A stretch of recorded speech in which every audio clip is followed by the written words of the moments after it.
Two wheeler ప్రపంచంలో ప్రస్తుత యువత కొత్తదనాన్ని కోరుకుంటున్నారు. స్టైలిష్ లుక్, అడ్వెంచరస్ రైడింగ్, అందరినీ తమ వైపునకు తిప్పుకునేలా గర్జించే ఇంజిన్ సౌండ్ ఉన్న బైక్లంటే ఎక్కువ ఆసక్తి చూపిస్తున్నారు. ఈ క్రమంలో హస్క్వర్నా స్వాట్ పైలన్ 401 సరికొత్త విప్లవం సృష్టించిందనే చెప్పాలి.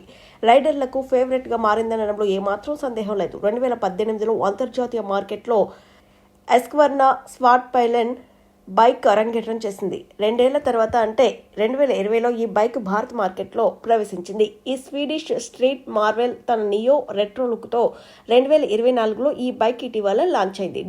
డిజైన్ విషయానికి వస్తే ఈ బైక్ చూడగానే ఆకట్టుకునేలా చాలా ప్రత్యేకంగా ఉంటుంది. భారీ ఫైరింగ్లు మరియు ఓవర్ డోన్ బాడీ వర్క్లపై అనవసర హంగులు లేకుండా ఈ నియో రెట్రో స్క్రాంబ్లర్ క్లీన్ లైన్లు, ఎక్స్పోజ్డ్ ట్రెల్లిస్ ఫ్రేమ్ను కలిగి ఉంది. రోడ్డుపైన కాకుండా ఆఫ్ రోడింగ్లోనూ అనువుగా ఉండేలా టైర్లను ఈ బైక్కు అమర్చారు. హస్క్వర్నా రౌండ్ షేప్ ఎల్ఈడి హెడ్లైట్తో ఆకర్షణీయంగా ఉంటుంది.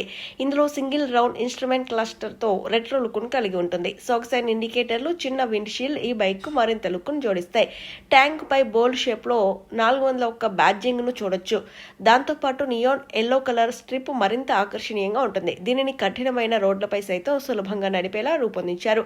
ఇక స్వాట్ పైలన్ 401 ఇంజన్ విషయానికి వస్తే ఇందులో 399cc single cylinder DOHC ఇంజన్ను ఉపయోగించడంతో 45.6 bhp మరియు 39 Nm టార్క్ను ఉత్పత్తి చేస్తుంది. 6 స్పీడ్ గేర్ బాక్స్తో జత చేయడం ద్వారా మరింత స్మూత్గా ఉంటుంది. కాగా ఈ బైక్ బరువు 171 కిలోలు ఉండడంతో దాని లైనప్లో ఇదే బరువైన మోటార్ సైకిల్గా చెప్పొచ్చు. హస్క్వర్నా స్వాట్ పైలన్ 401 రేజర్ షార్ప్ హ్యాండ్లింగ్ను కలిగి ఉండడంతో రైడింగ్లో చురుగ్గా పనిచేయడాన్ని గమనించవచ్చు. దీని ద్వారా మీకు మంచి రైడింగ్ అనుభూతి కలుగుతుంది. స్కార్పియన్ ర్యాలీ STR టైర్లతో కూడిన 17 అంగుళాల వీల్స్ను ఇందులో అమర్చారు. దీని ద్వారా ఆన్ రోడ్ గ్రిప్ మరియు ఆఫ్ రోడ్ సామర్థ్యాల మధ్య బ్యాలెన్సింగ్ను